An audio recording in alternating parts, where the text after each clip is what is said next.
Good afternoon. Good afternoon, and welcome to another edition of the Dr. James Show. I am Dr. James Smith Jr., and I am flying high. I'm flying high because over the weekend, God blessed me with another opportunity to live another year. My sixth decade celebrated this week. I'm probably going to celebrate for the rest of the month. So happy about that.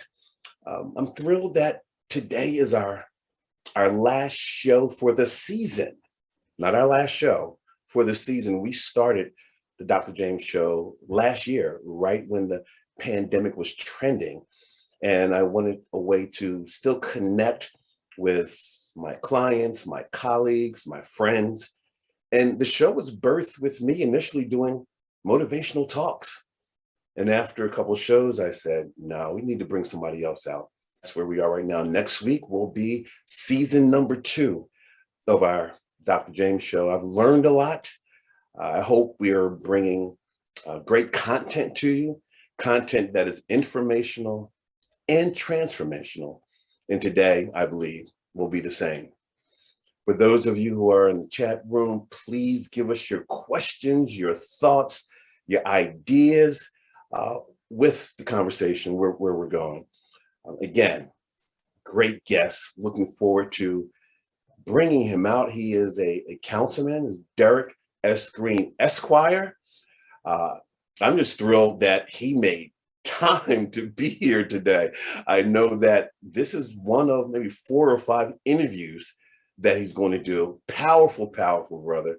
Look forward to chopping it up with him right now. So, Councilman Derek S. Green Esquire, welcome to the Dr. James Show. What's happening, man?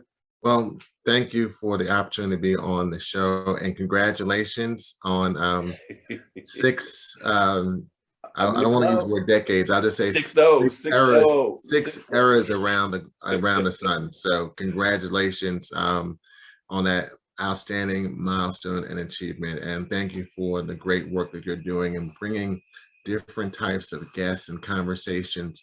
This has been a very challenging year and some months. For me, I've likened it to a Lenten season that's gone for well over a year. And now we're coming out of that period of time. And so it's great to be able to have this conversation and continue to connect with people regarding platforms and issues like Zoom to talk about the challenges and the opportunities that we have in the world today. Sure. We started the month, Autism Awareness Month, talking about autism. We had Terry Matthews on, and she kicked it off. And I thought it would be fitting if we concluded the month with someone who's very close to the autistic journey, the autism journey. I know you do a lot of work with that. Your son is on the spectrum, and we'll talk more about that. But we started the month, we finished the month, and people need to know more about autism and other, what I say, differently abled situations that people are in. But to have you on the show, man, it's unbelievable. I would have said if you go to the dictionary and look up, but we're in 2021. So if you Google the word busy, Derek Green's picture will show up because this guy is nonstop. Just tell the audience what you have planned just for the rest of today. Well, today is very hectic. We've often learned how to navigate through all these different platforms. And so today being a Tuesday seems like it's Media Tuesday. Actually, after this conversation, I'll be doing an interview with Amy McCormick from 6ABC regarding some public safety issues and concerns we've been having in our city. I'm also going to do a radio interview with Lady B to talk about the impact of the Derek Chauvin conviction, as well as the budget. The mayor made his budget address a few weeks ago, and the American Rescue Plan that was passed by President Biden Congress, which is going to bring dollars back to the city of Philadelphia. And then I also have a Facebook Live show that I've been hosting once a month regarding my public bank initiative as a way to use public dollars to help grow businesses, especially businesses of color, and in particular in the African American community. So I'll be spending quite a bit of time on a platform like this, talking to people virtually throughout the day. Well, thank you for squeezing us in. Now, I've done my research. I know you graduated from UVA. I know you got your law degree, Temple Law School. I know you're a councilman. I know you're a chair of this, vice chair of that too. But who is Derek Green? Who is Derek Green? Can you talk to us a little bit about who you are and how did you get here? I mean, did you come out the womb wanting to be a lawyer, wanting to be a council person, wanting to head up this committee or that committee? Tell us a little bit about your journey. I guess from a personal perspective, I come from a family that's been very active in a number of different issues. My mother and father have been very active in not only the church where I still attend, Canaan Baptist Church of Germantown. My father and I are both in the same fraternity, Kappa Alpha Psi Fraternity Incorporated. Get that in there, right? just like your brother. But they've been involved in a number of different civic and nonprofit organizations and groups throughout my entire life. I'm used to, from a very young age, going to different meetings or having meetings at a house or going or seeing my parents go to different activities. So that sense of civic engagement is something that was instilled very young in my life. But also, I think it goes back to probably outside of my parents and my phenomenal wife and son who inspire me every day. But probably the most important person that's been in my life, but someone I never met, was my paternal grandfather. So my grandfather was able to purchase our family farm outside of Greenville, North Carolina in 1943. So you can imagine what it would like to be an African-American man in Pitt County, North Carolina, to purchase a farm. We're talking 1943. So we're talking before Brown v. Board of Education. We're talking at a pretty significant time where Jim Crow was still very entrenched in this country, especially in the South. So to be able to do that, and we've been able to own and maintain that farm to this day. We no longer grow tobacco, we just grow corn and cotton on our farm. But my grandfather and my grandmother were able to organize other Black farmers in that part of Pitt County because at that time, you would work the farm in the morning and then you would walk to school. So you have to walk to South Aiken Colored School. And so for my grandfather, who did not have a significant formal education, but viewed education as an opportunity for his children and his children's children. So he was able to bring other Black farmers together to purchase a bus to enable their children to then get to school. So because my grandfather helped to pull this activity together, all of my uncles had to drive the bus. So my uncle Augustus, my uncle Adolph, my uncle Lennon, my uncle Jesse, my uncle Eddie. My dad was the junior, he was the youngest. He was also the rebel. He didn't want to drive the bus like all his older brothers. He wanted to work in the school newspaper. Sure. But there's a lot of family history in reference to the bus. Some of my uncles and aunts met on the bus, and there's some interesting jokes and stories of how other young ladies I'm not going to go there. Want to sit in the front seat next to an uncle and my aunts didn't want to see that. So a lot of story, but it gave it a perspective of what someone can do from an economic development, entrepreneurship perspective, and helping moving and advancing civil rights and opportunities for African Americans. And so I've always had that interest of how do I blend economic development perspectives and activism. And so, I came out of the University of Virginia as a small business lender with Meridian Bank, and I worked in North Philadelphia and really saw some of the challenges and the impact of redlining and some of the really unfortunate, and I would say racist policies that really impacted African Americans and people of color over the years in this country.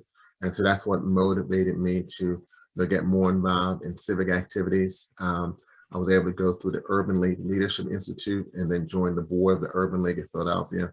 And that was what really kind of gave me a lot of contacts and relationships and development and perspective. And from there, went back to law school, and really kind of brought me back to some of the work and ideas that was instilled in me from my grandfather. And then over time, I had a chance to work in the law department. And then while working in the law department, my former boss started to address the issue of predatory lending. And because people knew I had a banking background, we were able to draft one of the nation's first anti-predatory lending bills in the country, which became a model for other cities like Cleveland and Cincinnati and Oakland. And so my former boss, council member Marion Tasco, asked me to join her staff as a chief legislative aide and counsel. And come to find out, she knew my father because he had started Morgan State and then went away, was in the Korean conflict, came back, was a school of night. She started at Bennett College and then had to interrupt her studies and then came back and was at Temple University also at night. And so working with Councilmember Tasco and predatory lending, and then her legislative aide decided to run for judge. I joined her staff and worked with her for a number of years. And then when she decided to retire, I had to make a decision because I was really thinking about going into private practice. And when that occurred, then our current mayor decided to resign and run for mayor. So that created an opening. And so I had to think and pray about what my next steps would be, and then decide to run for city council at large again in 2015. And I took that opportunity because I think in life, you never want to have the what if. Yeah. You have the yes, and you can have the no. And even sometimes a no, it means really not right now. Not right now. But the what if is a really paralyzing dynamic because you never are able to move forward. Either if it's a yes, then you move forward on this new venture. If it's a no, it's maybe not at this moment. But the what if kind of paralyzes you and keeps you in limbo. Absolutely. And you don't want to have that perspective. So when that opportunity presented itself, and after praying on it and thinking about it and reaching out to people from around the city, decided to move forward the opportunity. And I was fortunate enough to be hired by the citizens of City of Philadelphia in 2015 and rehired in 2019. Love it, love it. So what I'm hearing is when most people were young, playing sports out in the street, in the field, whatever, you were practicing your advocacy skills and you're still doing it today. I have my mother is a retired school teacher. And I joke that you've heard probably the word PK or preacher's kid. I am what I would say a TK or teacher's kid. And I can tell other TKs because they have parents who are very engaged in all aspects of their life. When my mother and dad come over my house or come to an event where I'm involved in, she's probably one of the first people to ask everyone in the room and environment, okay, what do you do? What's your background? How did you get here? And where'd you go to school? Wait, what's your last name? Do you know Mary Jones that went to North Carolina A&T? And I believe I can take her in anywhere in the world, regardless of language, and she would find a connection to the person she's talking to. That's huge. That's huge. I see where you get it from. Listen, I heard of PK before. I'd never heard of TK. Now I have it. We got a question in the chat room. It says, Derek, you are a leader in the community. What drives you to lead and serve people? And what do you think are the characteristics of a good leader? Let me repeat. You are a leader in the community. What drives you to lead and serve people? And what do you think are the characteristics of a good leader? And I'm going to add to that the characteristics of a good leader today and the leader of tomorrow, because the workplace is changing. The pandemic has seen to that. So I would imagine politics is changing in some regard, just life in general. So characteristics of the leader today and in the future. I think characteristics of a leader today and in the future, one of those aspects, you have to be a person that's willing to listen. I think that's going to be even more important going forward, and being an even better listener. I think sometimes people come into a space and think, well, I know how to solve this problem. And it may be based on his past experiences, some knowledge on a particular issue.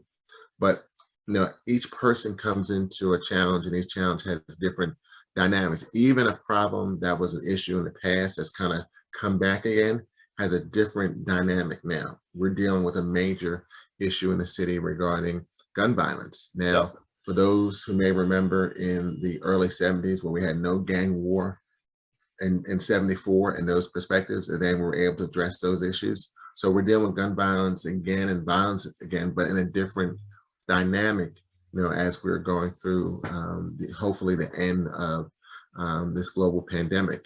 So I think someone who's willing to listen and learn and be flexible and adaptable.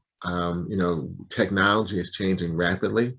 The fact that we're even able to have this conversation, just think if we went to, just in our lifetimes, if we were able to go back to the mid 90s, and if we had COVID in the mid 90s, would we have been able to do all the things that we've been able to do during these last number of months? The internet was not robust like it is now back then. And the fact that so many of us have been able to continue to work and put food on the table, other of us had lost jobs and lost businesses and had to be frontline workers, but a number of us have been blessed to be able to work virtually. So I say all that to say that to be a really good leader, I think you have to be willing to listen, be adaptable, flexible to changes that may occur, and understanding at the end of the day, I think something that motivates me is that you have to have a commitment to try to help people. And I think I really enjoy trying to see a complex problem and trying to help someone solve that problem and realize that you may not get any of the credit for that. And you have to be okay with that, because it may be the work you put in that moves the issue forward that someone later may actually fundamentally solve the problem.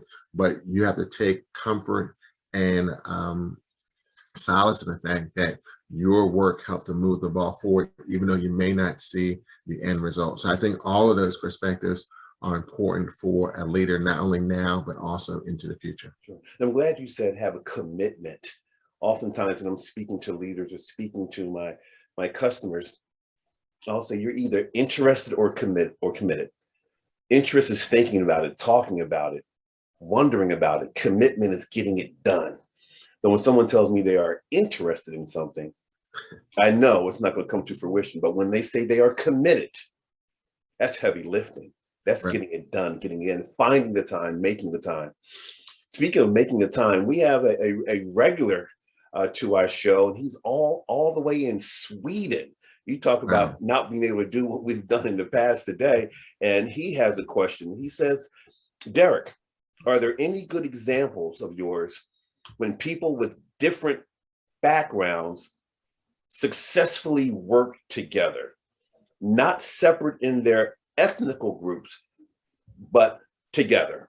Let me share it again. It's, Derek, are there any good situations? Whoops, give me a second. Are there any good examples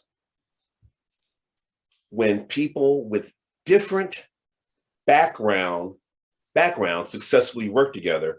And he's saying, I'm not talking about separate in their ethnicity or ethnic groups, but different backgrounds. They came together to successfully get something done. Any examples of that?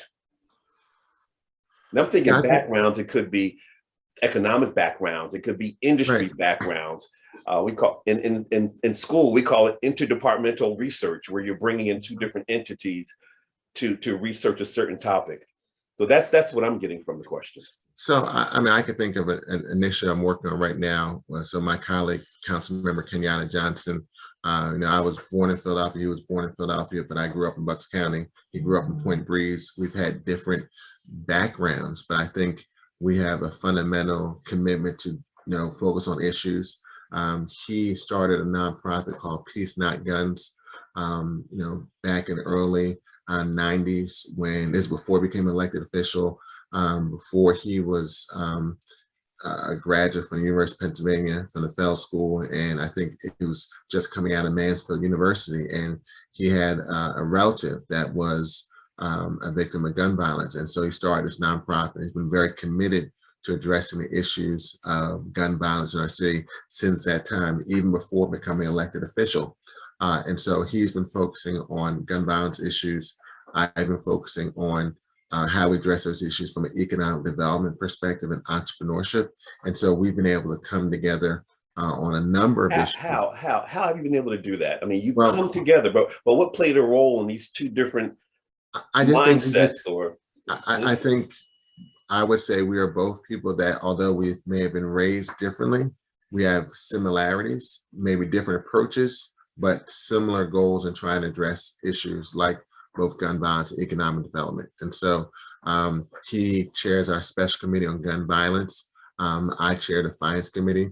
We're actually doing a joint hearing that's looking at the issue of how poverty and economic development issues come together and how the gun violence is connected to that perspective. And I think we have, I've done work in the gun violence space, and we've, partnered in other initiatives.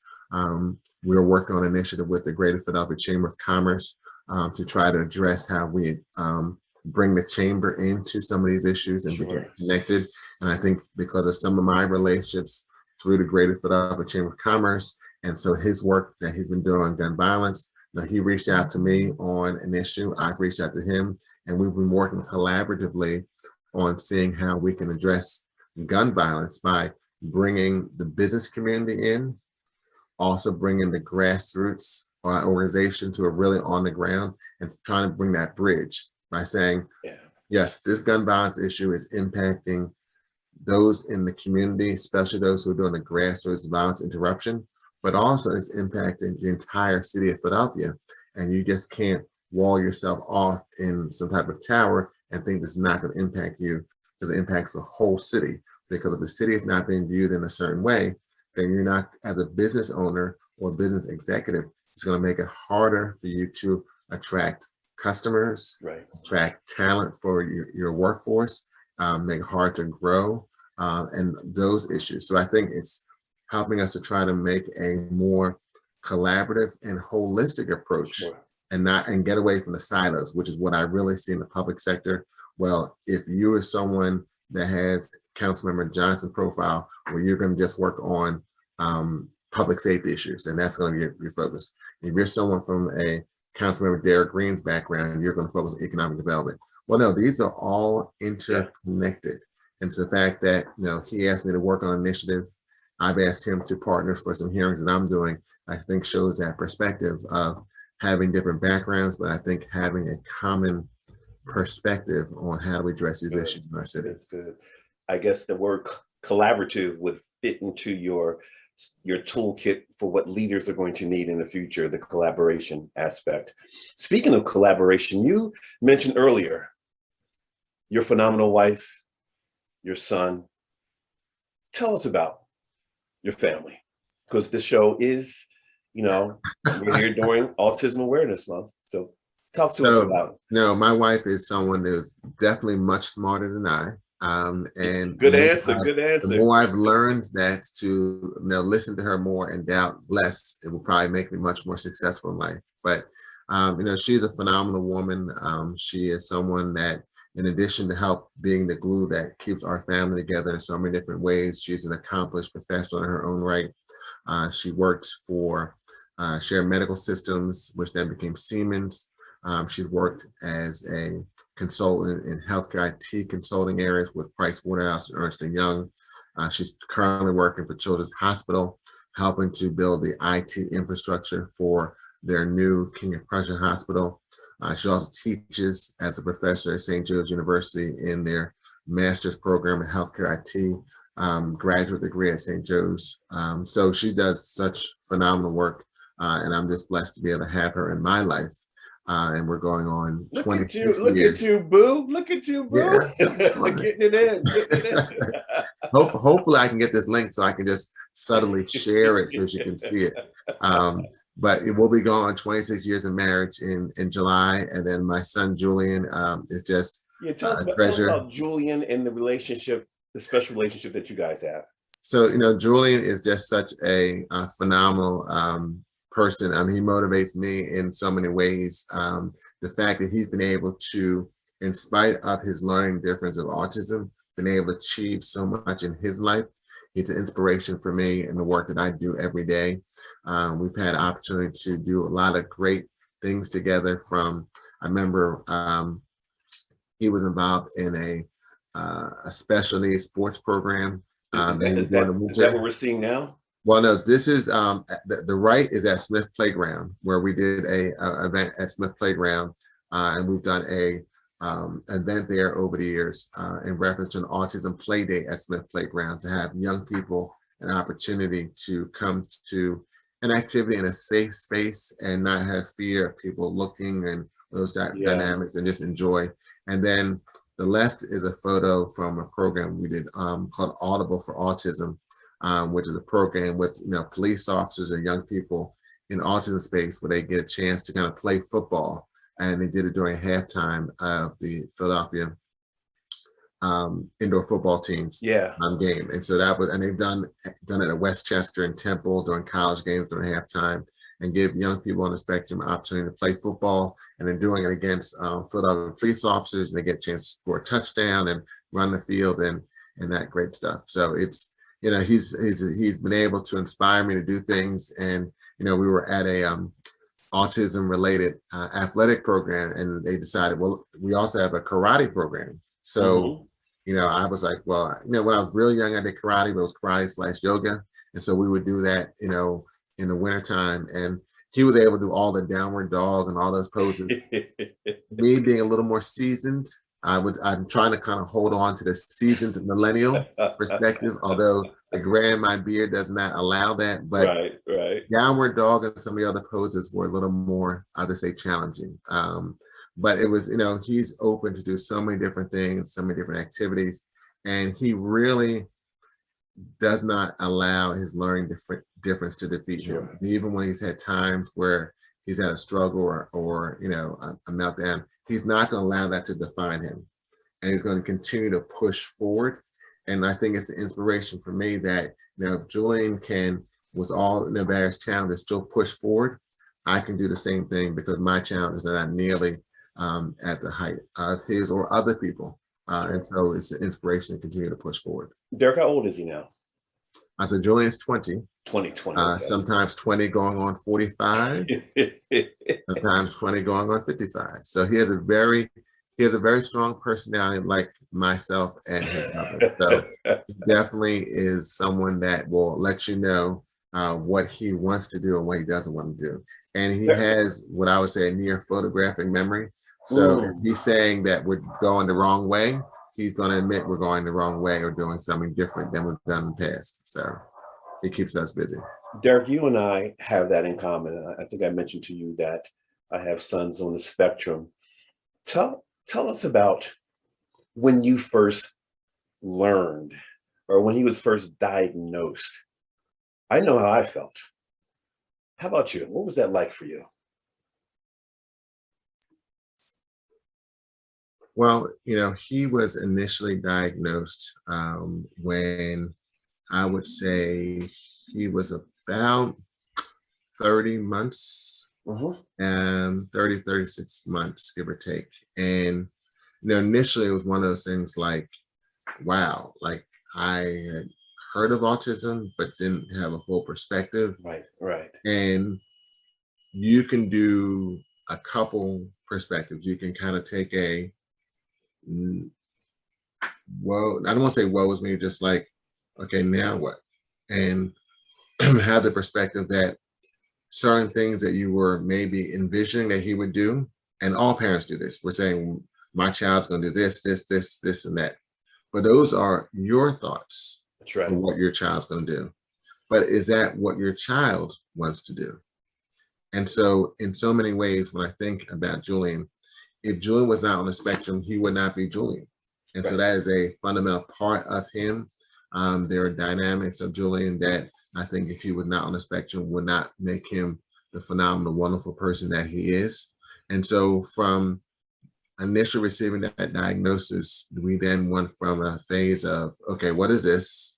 To, okay, now we're going to do a deep dive and learn all that we can regarding autism, use our energy and relationships and talents to try to help learn more and how to provide the best type of life that we could for Julian, from helping to start the first autism support class at our local elementary school, Houston Elementary School, to raising money for the annual Walking Out for Autism Speaks fundraiser that's held at Citizens Bank Park. My wife co-chaired that for a couple of years, to doing the work I do in City Council, supporting you're making it sound easy. Just advocate, do the research, assessment. Something tells me that you and your wife had your hands full, and I'm speaking from experience. Trust me, there has been times of real challenge, and I have kind of a small de facto group of other men who have children on the spectrum, and then touch base different times. And Julian has been a blessing, but there's been some real challenges I can think of as he was going into puberty, and the impact. And when you think about anyone, when you're going through puberty, your body is making some very fundamental changes. It's an awkward time for anyone. I don't care if you are Brad Pitt, Halle Berry, Eddie Murphy. When you were going through puberty, you had awkward moments. Right. And your body's changing, and you're transitioning from, okay, you're not a kid, but you're not an adult. Yeah. But you're trying to get a sense, and you now have a better awareness of the world, but you're trying to figure out your place in the world because you're not independent. If you happen to have a chance to go to college or leave home, you're not there yet. You see that in the horizon. And I think so many of us are so quick to get to that adult phase. Like, I can't wait till I'm in college, or I'm out of the house, I'm on my own. And then when you get more seasoned, you look back and it's like, wow, I wish I could live that life when I didn't have all the complexities that I have now. And then you add autism into that mix. And so, when I think about when he was in his early teens, we had some real challenges in reference to him dealing with, the changes in his body. And we had some real meltdown and issues. Julian was never on medication until that time period. And then we weren't really, that must have been a tough decision too. A tough decision to decide to do that for whatever period of time. Yeah, we really didn't want to go into that direction, but it just became one summer just so challenging that we decided to have him on some medication, which he's still been on a medication to this day, but it's a very small dosage. We haven't increased it, but that was a real struggle. But he was having such a challenge that summer in particular. And we've had times when he chose, I'm just going to not eat. So we've had to take him to Children's Hospital. So we've had challenges. So, but I try to focus on the positive things. And just like anything, you have to go through a struggle to see the rainbows. You got to have rain in the house, no other flowers. And so it's easier to say that now because I'm not going through that right now, but just trying to think through those challenges make us stronger, and I think it's made us stronger as a family. And I think now when he has periods of challenge, he's able to get through those challenges, I think, easier. Now, I'm not going to say that he's not going to have challenges going forward, because we all have challenges going forward. And him having a learning difference of autism may make his challenges more unique than others. But it's been something that I can reflect on now in a more positive perspective, although we had a real struggle when you going through that it summer in particular.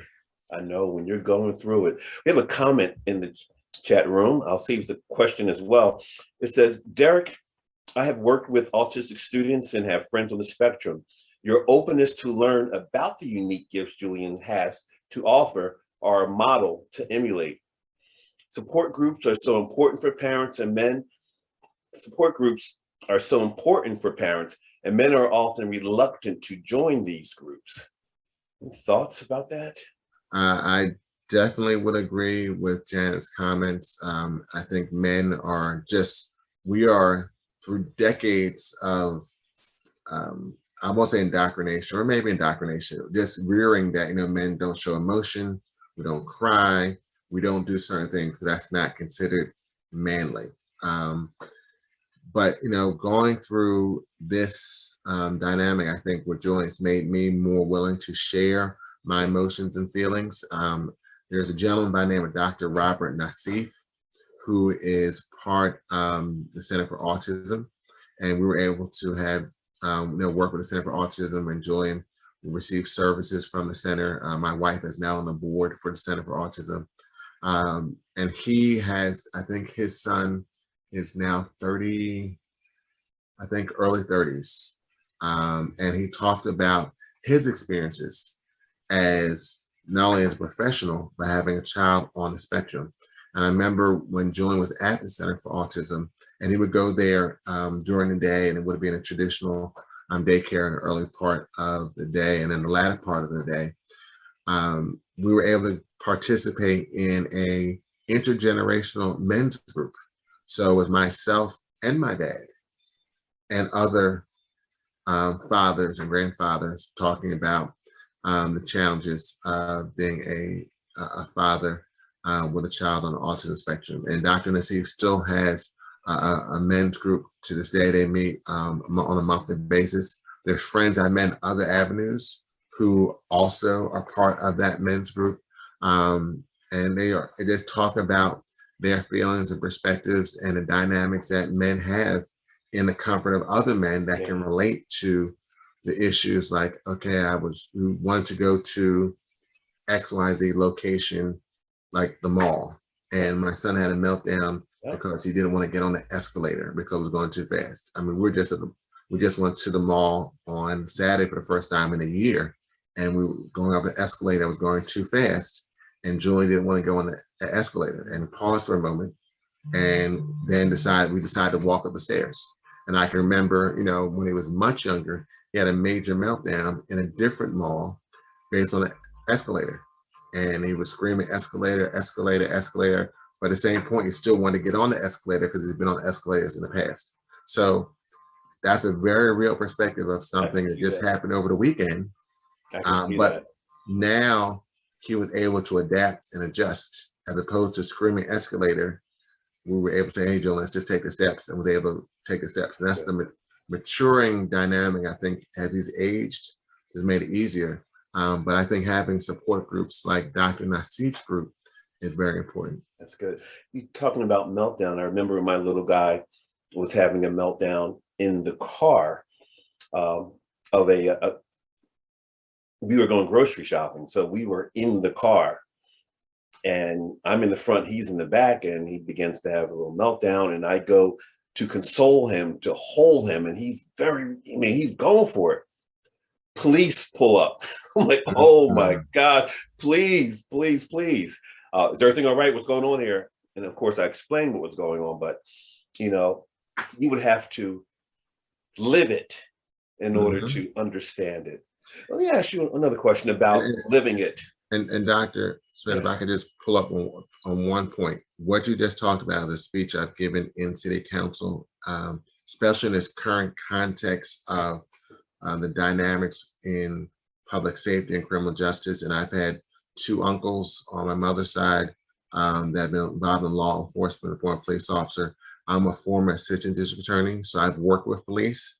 But when we talk about the talk, and I'm sure some of your viewers may have seen the Procter & Gamble video that kind of really gives a perspective of what the talk is for those who are not part of the African American community, of having that conversation with your young adult son about what happens when you have to engage, interact with the police. But then take that to the next perspective of having an African American child who may be on the autism spectrum and can't have that type of communication. And that takes it to an even deeper level. And so we've actually, when he was younger, and even now still have a card that we have in his book bag that has his name and our contact information and states he's autistic. But as he's getting older and becoming more independent and more of a self-advocate, I always have that fear that if he's outside of our home and some interaction occurs with the police and he tries to go into his backpack to get his card, could something happen? Sure. And so that's that is the challenge that we deal with every day. And regardless of different titles or backgrounds and experiences, the most important title I have is father. And so that's something that I always have that fear as long as I'm here. It's there. Early on, when a guy was diagnosed, I did have those feelings of, he's not going to be a motivational speaker like me. He's not going to be an author. He's not going to play sports. He's not going to be me. So I had my mini meltdown. I went victim. It didn't last, but I went there. It doesn't sound like you had that. We still always have that. Is my son going to join my fraternity? Is he going to do this, play sports? But you have those goals and visions for your child, because you want your child to be phenomenal and be the best person that he or she can be and do more than you. But at the same point, regardless if he was on the autism spectrum or not, he still may not decide to do those things. Right. So Julian could not have a learning difference, could not be on the autism spectrum, and I could say, Julian, we're going to put him in sports programs and these activities and other programs, and he may decide, I'm going in a totally different direction. Yeah. And that's regardless of being on the spectrum or not. So, all we can do is provide the best environment for our children to grow and be their own independent, free-thinking individuals that are productive parts of society, and try to support them, because ultimately they are independent, free-thinking people, and we can put all these perspectives and give them all this training and have them involved in all different programs and activities, and you're going to be this and you're going to be that, and then ultimately they get to an age when they are fully independent, and they may reject those things or do those things, and you don't know what the future may hold. So all you can do is the best that you can. And I didn't have that perspective overnight, but it took me time to realize that, just like and what it also makes you do as a parent, you reflect on your own childhood. And so I think of some of the conversations I've had with my parents about different things and why I want to do this. And they say, well, why are you doing this as opposed to that? So as I said, like earlier, when he was adolescent, sprinkled with autism, it's the same concept. That's good. That's good. Sprinkle with autism. Derek, what makes World Autism Awareness and Acceptance Month so important, both for you personally and on a larger scale? Well, I think it's important for me just so that one, Julian is not in the house, or maybe no longer in the house, that as he's interacting with the world, people will be aware of him having a physical learning difference and being neurodiverse. And I've even changed that. I used to say Autism Awareness Month, but now I'm focusing more on autism acceptance, because you can be aware but not accept. And so I think now moving forward, being much more pronounced and having people to accept individuals for having learning differences, and trying to not be ableist as much. And and ableist means coming from a perspective that everything should be done from those who don't have physical learning differences, as a forefront of how we do things, and be more inclusive. I'm glad you brought that. Let's park there for a second. Inclusive. How does autism awareness or autism acceptance, where does that fit in the whole diversity and inclusion conversation? Well, the point, when you say diversity and inclusion, most people, when you hear that phrase, they're thinking difference of ethnicities. They're thinking of difference of genders. They may be thinking of a difference of sexualities, but they may not be thinking difference from a neurological perspective. Yes. And so that's one, and the challenge with autism, because it's a learning difference, as I have phrased it, may not be visually apparent, because you've met one person on the autism spectrum. That means you met one person on the autism spectrum. Right. Julian was someone that, he wasn't afraid to make eye contact, which, in the early, more early awareness of autism, they would say, well, this is someone that's going to do things in a repetitive manner. They're not going to make eye contact, those type of things. And that was not although he did do things, in sequence, but not making eye contact and not being approachable was not one of Julian's things. So just being more inclusive of there are other types of diversity. And even within the disability community, and I still have some challenge with the word disability versus learning difference, but even within that community, the disabilities that you can see or observe or come in contact versus someone that's visually impaired or hearing impaired or has another type of difference that you can either visually or orally or have a perspective different than a different than a learning difference. That's when I talk about diversity. And I think even within the disability community, that's not always as engaged and invited. So being diverse from all perspectives, especially neurodiversity, I think there's something new. And I think that's what Autism Acceptance Month has allowed more people to look at people differently based on a learning difference. And this is good stuff. We only have like 10 minutes to go. I can't believe the time is flying.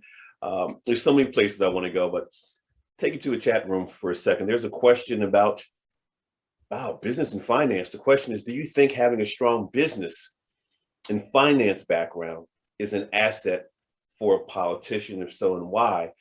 And as you consider that question, when do you find the time, you and your wife, considering the challenges you have in rearing someone with a learning difference? So the question is, do you think having a strong business and finance background is an asset for a politician, and why? And my question along with that was around time, the business, the finance, the law, the councilman, and considering what's happening in rearing your child. Well, definitely having a finance and business perspective, I think, is very helpful for an elected official, regardless if you're on the executive branch, like a mayor or governor or president, as well as being on the legislative branch, like myself as a member of City Council or member of the Pennsylvania General Assembly or member of Congress, because in both executive and legislative areas, you end up passing a budget. Either as an executive, you are presenting a budget that you're going to have to negotiate with your legislative branch, or if you're part of the legislative branch, you're having hearings on that budget, which you're going to pass, that executive will sign into law. So having an understanding of how business and finance work in reference to revenue that come into either your federal government, your state government, or your local government, because that's going to come from businesses as well as individuals, and having that understanding of how entrepreneurship and business works from the perspective of taxation on businesses, I think is very important, and how tax policy can impact the amount of revenue that's coming in, or other incentives you may have to provide to help grow revenue from the business sector, and how policies will impact revenue that comes into a city, which is revenue that you'll need to provide the services that your constituents, both individuals and also businesses, are looking for as part of the public sector. From a time management perspective, I'm always trying to do better. I am, I'm very organized. My wife is organized times 10 compared to me. And some of my friends can't believe it, because they're like, Derek, you're already very organized. I can't see someone who's more organized than me. And I said, well, yes, then Sheila is much more organized than me. But we try to find time, but I'm not going to deny it's not hard. I have a challenging schedule, Sheila challenging schedule. I get up, I work out early in the morning, often like 5 a.m., 5:30, because that's really the only window of time that I have to do that. I try to carve out time, but certain times of the year can be really challenging. We're about to go into the budget process, as I was just talking about, from the business and finance background. And the budget process, even in a virtual perspective, as we do these hearings on Microsoft Teams, is challenging, because I'm trying to prepare for budget hearings after the hearings at night. Even though I'm doing a lot of these calls by Microsoft Teams on my laptop, and I do have some meetings that have been in City Hall, I'm here going through all these hearings, and then dinner, and then I'm maybe going back to check up on email. So I try to do things collaboratively. I try to carve out time that are definitely family time, especially on the weekends, like Friday evenings, Sunday mornings when we're doing virtual church or in-person church, and try to carve out time with the three of us over the weekend. And it can definitely be challenging. I know there are definitely times that my wife and I would say Joan as well are saying that you're not here, and so I try to be cognizant. I can do a much better job of carving out more time. Well, you talked about carving out time. You made time for this special event to occur. We're going to show a brief video, and for our podcast audiences, listen closely. But this was a special moment in Derek's life, his wife's life, his son's life. Let's check this out. Join first day. We're gonna vote for the first time. Day of voting. Join voting for the first time today. Can I get a high five? All right, good job. And you're gonna vote for Derek Green. All right. A little bias, huh? A little bias. Yes. Thank you for that. Yeah, I remember that. That was definitely fun. His first time voting. So I think it was a little disoriented because there was a lot of people around. It was like, why are these people here? So, but that was definitely a great moment, for all of us. And it's like voting, like other things. We've never tried to shelter Julian from activities. So, like I said earlier, I gave you a perspective of going to the mall or going out to dinner. When he was much younger, I would go to community meetings when I was president East Manor Neighbors, and I'm have him in the stroller going to a meeting. He's been at meetings. When he was getting older, there's been times he's had a meltdown at a meeting, so I've had to deal with those issues.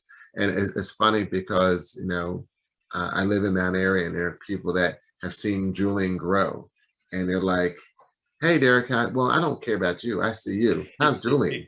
But I can't believe how tall he is because they've seen him at different meetings and other activities at a young age, and they've seen him grow. So we've always tried to have him in an environment that was, what people would say more traditional, as well as neurodiverse environments.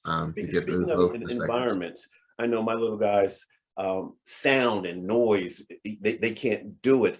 And I just found out, I thought I was the biggest Philadelphia Eagles fan ever. I just found out that I got some competition that you're right up there with me. Have you ever taken them to a game? And we're going to put some pictures up on the screen again. Check this out for our podcast folks. You can speak to the pictures, but have you ever taken them to a game?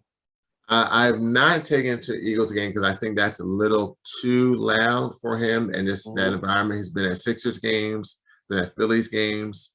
Although he's an Eagles fan, when I start saying EA, he jumped right in, did the rest of it. But that's something, and also, Eagles games can be a little cold, at times. And I know I'm someone that, as I've gotten more seasoned, back in the day, an Eagles game in late November, no problem. But now it's like I can also watch this from the comfort of my home. Absolutely. But look at this flat screen. Yeah, you played with big friends. You got Jeffrey Lurie, you got Nick Foles, you got council people, B-Doc, you're holding a trophy. I want to hang out with you, man. Well, we were just fortunate enough to have a chance to participate in the Eagles parade. And I did have a chance to go to the Super Bowl. I wasn't planning on going. And then a friend of mine from college had suggested I go. And my sister, who lives in California, one of her close friends works for Nike. So, my sister said if the Eagles win the NFC Championship, she's like, I'm going, because her and her friend were already going to do that. And so I was debating, and I was like, this is February, and then joining the school. Minnesota. Minnesota. My wife said, listen, you would regret this if you do not go. So just go. And so once again, as I've gotten more seasoned, I've learned to listen to my wife more and more. No what if, right? No what if. Derek, let me sneak this last question in before we begin to wrap up. You mentioned being involved in economic development. What are key factors for economical development to occur? Any thoughts? Well, I think key factors is access to capital. This is something that I definitely saw when I worked at Meridian Bank, as first as an inroads intern, and then as a small business. That's right. That's right. You part of that tree, that Yes. inroads tree. Inroads tree. In fact, I was Meridian's first inroads intern, and I think by the time I graduated, they actually had 5 inroads interns. But no, access to capital. I saw the challenges that small businesses have in the city of Philadelphia, both as a lender and not having, friends and family that could just provide resources to help start a new business, as well as help grow, provide letter credit for that business. When we look at the city of Philadelphia, we have a 43% African-American population, but only 6% of the companies with employees are owned by African-Americans. We have a 15% Hispanic population, but only 4% of the businesses with employees are owned by people that live in the city of Philadelphia that have a Latin background. So access to capital and credit is something very important. One of the issues and initiatives I'm working on is called a public bank, and looking at how we can use public assets as a way to provide credit enhancements to enable those type of businesses to have the ability to get loans from large institutions so they can grow, hire more employees, and help employ more people in the city of Philadelphia. And when you think about the high level of poverty that we have at 25%, the best way to reduce poverty is to give someone a job. The best way to create more jobs is to grow small businesses. And I think through public banking and trying to provide more access to credit, we can help grow small businesses in our city as a way of reducing poverty. That's good. That's good. Let's sneak one more quick one in. Your vision next 5 years for disabled and neurodiverse communities in Philly.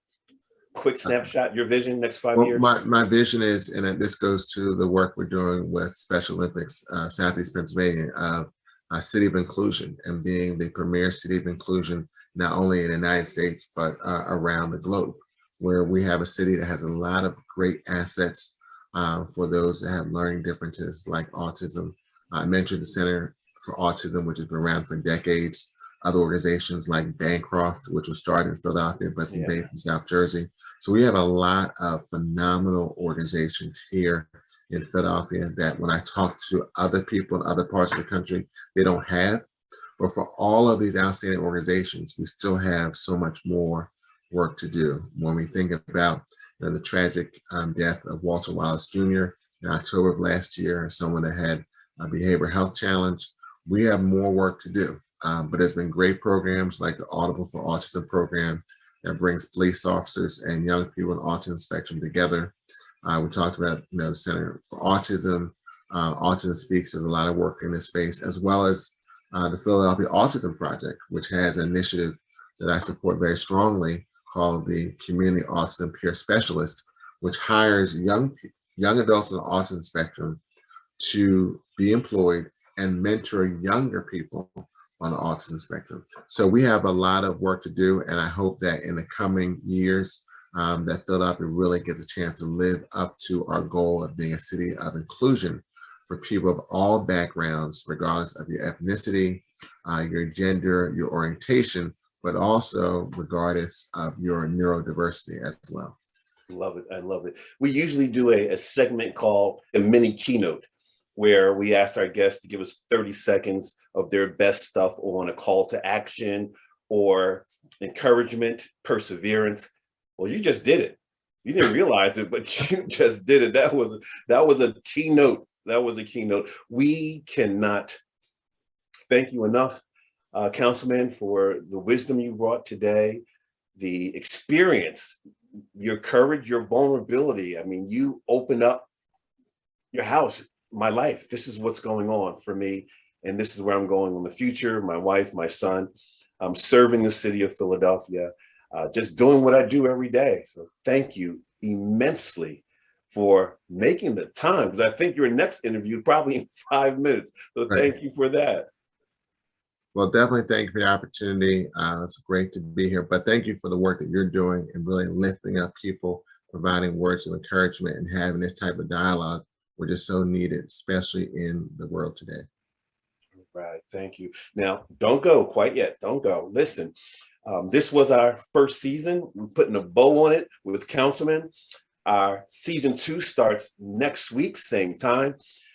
We're going to have an international show. 6 people from 6 different countries will be here. Yes, the time zones might be crazy, but they're going to be here at 12 o'clock to share their thoughts on how the pandemic has impacted them and how they've pivoted and rebounded in what they're doing in their professions. As always, thank you for making the time. Thank you for listening and learning, asking the questions, and don't forget, you've just been Gympacted.